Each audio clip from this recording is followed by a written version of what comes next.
Sosok Arman, sopir Atta Halilintar yang ngaku dizolimi hingga kini sulit dapat kerja. Baru-baru ini nama mantan sopir Atta Halilintar, Arman Sam, menjadi sorotan publik. Sosok yang akrab disapa Pak Arman ini menjadi sorotan usai fotonya viral di media sosial Twitter. Dalam foto ia sedang duduk di pinggir jalan dengan sebuah papan yang bertuliskan mantan sopir viral Halilintar yang dizolimi sehingga menderita 2 tahun. Saat ditemui, Arman menceritakan kisahnya setelah tak bekerja lagi dengan Atta.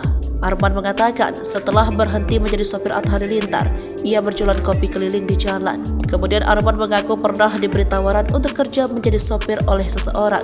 Diceritakan orang tersebut disebutkan kaget saat mendengar Arman pernah bekerja dengan Atta Halilintar, sehingga banyak pihak yang menilai gaji sebelumnya yang Arman terima sangat besar.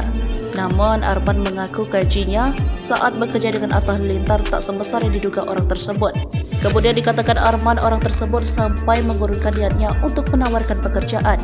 Arman menuturkan bahwa sempat ada 30 orang yang menawarkan pekerjaan kepadanya dalam kurun waktu 2 tahun.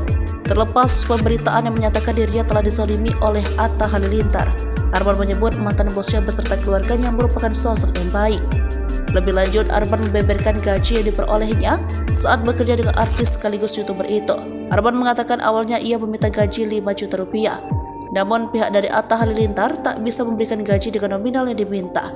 Ia pun mengaku akhirnya mendapat gaji sebesar 4,2 juta rupiah.